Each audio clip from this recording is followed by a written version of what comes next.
Y es jueves, día de la historia de Emilio Valles Vidrio. Emilio, bienvenido, ¿cómo estás? Voy a apagar el sonido del piso de la Cumbre Inmobiliaria 2025 desde Expo Banamex, Sala D, para poder escuchar enteramente tu bella y hermosa voz contándonos la historia secreta de Silvia Bloom. ¿Te parece? Me Adelante, parece. mi querido Emilio, te escuchamos. Gracias, mi querida Fer. Pues sí, fíjate que esta historia es muy peculiar, Fer, porque pues de alguna manera nos hace y nos da una cátedra quizá de humildad, Santiago, amigos también, una cátedra de cómo debemos de actuar a veces ante la vida, ¿no? Y que a veces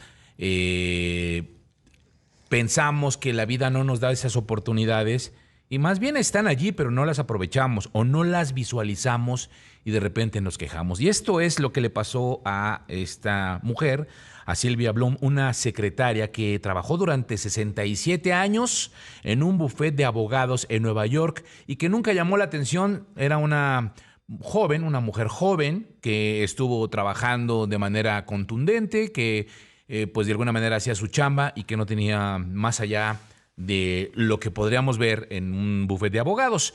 Tras su muerte en el 2016 se da a conocer pues información importante, pero es 2 años después, es decir, en el 2018, cuando finalmente la ciudad y el mundo descubre esta increíble historia y este secreto escrupulosamente guardado durante varios años, durante muchos años. Silvia Bloom nació en Brooklyn en 1919, era hija de inmigrantes de Europa del Este y creció, por cierto, en medio de la Gran Depresión, una situación que obviamente se vivía en aquella época en la que pues conseguir comida era sumamente difícil, en la que el alquiler en un departamento en Brooklyn era carísimo y la cuestión, bueno, pues era muy clara de lo que estaban viviendo los neoyorquinos y concretamente todo Estados Unidos allá en esta década de 1920, 1919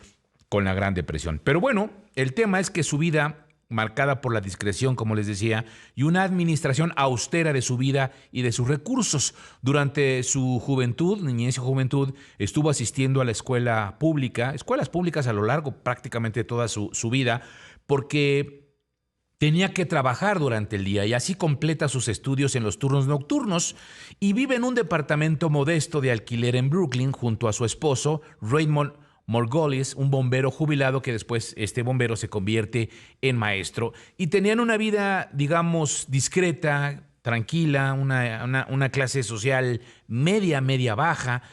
Así es como lo veían los vecinos y lo veía la gente en ese momento. No tuvo hijos, trabajó hasta poco antes de morir, hasta los 96 años, viviendo ya, por cierto, sus últimos días en una residencia de ancianos.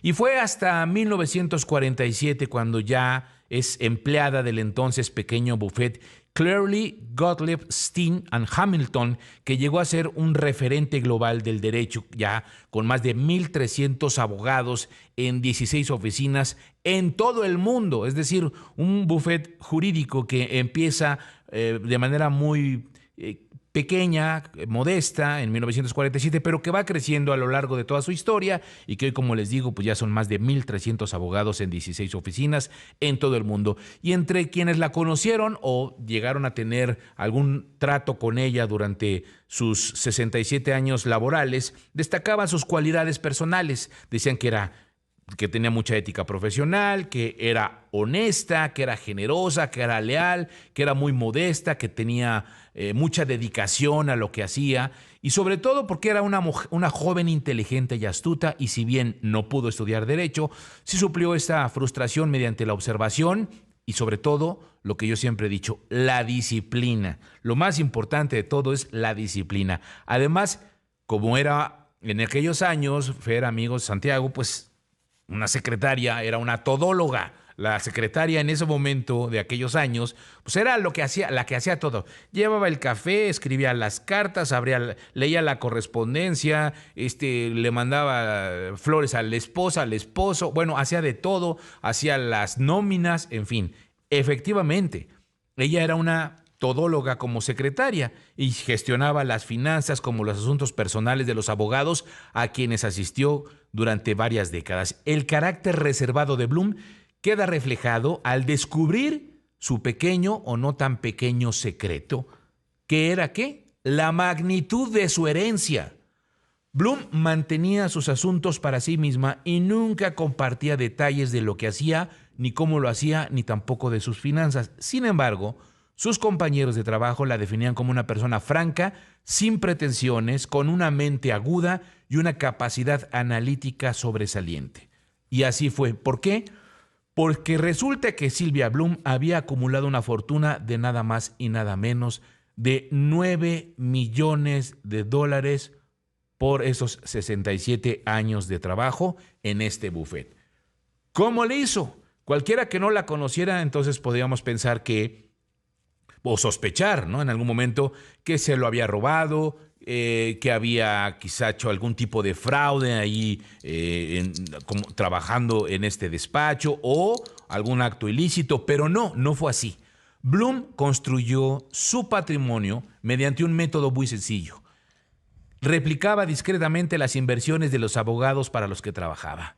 Es decir, cuando su jefe le decía que iba a comprar o que ella tenía que adquirir acciones y que le encargaba a Bloom conectar a su corredor de bolsa para comprar cierta cantidad de acciones, en ese momento ella hacía exactamente lo mismo. Replicaba la operación, claro que en una menor escala, de su propio dinero. Es decir, que el abogado, su jefe, le decía, llama a mi corredor y compra 1,000 acciones de AT&T, por ejemplo. Le decía, y luego Sylvia llamaba a su propio corredor y compraba $100 en acciones de AT&T.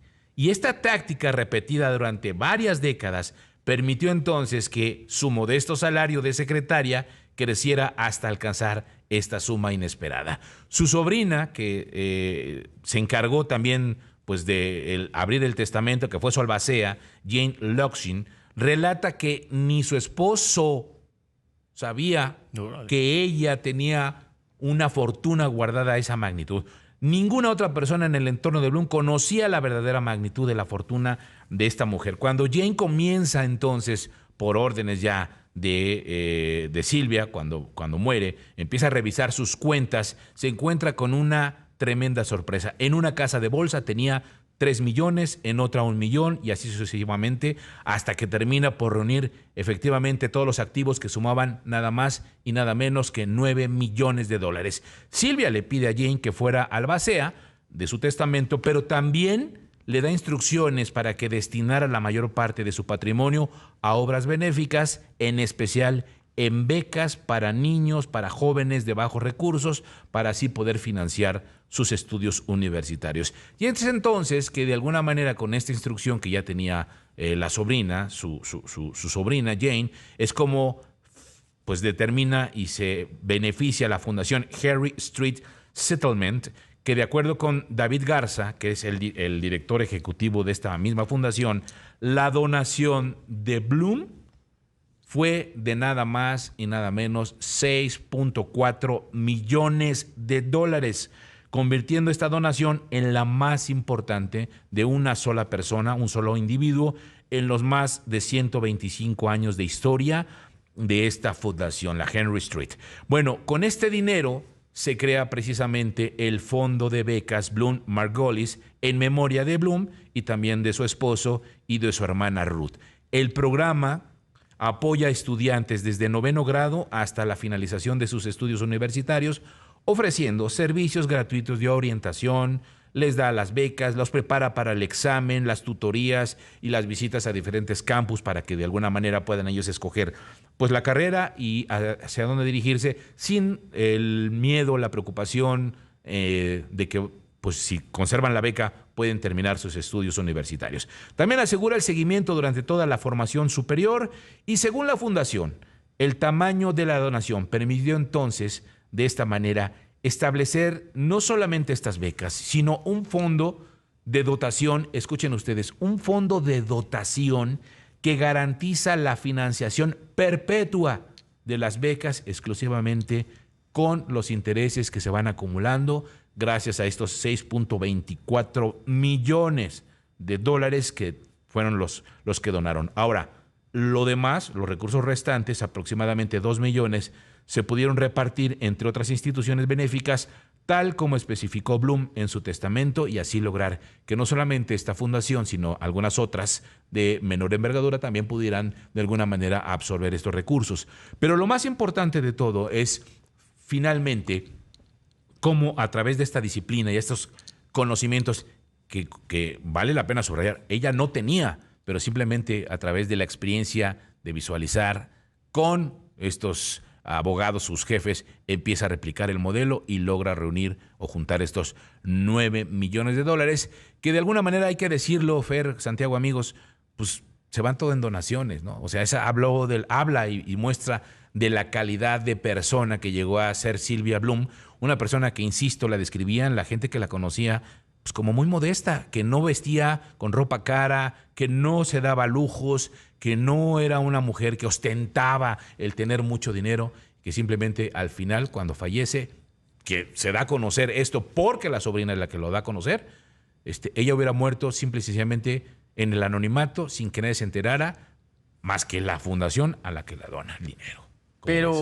o sea, digo, dentro del testamento, a mí lo que me llama la curiosidad es en el proceso de vida, ¿cuál es tu propósito para hacer dinero? No, o sea, no sé si desde el principio de toda esta experiencia su propósito fue donar toda esa lana. Pues parece que su sobrina dice que sí, pero bueno, pues es precisamente porque pasa ahora la historia Silvia Blum como una mujer así.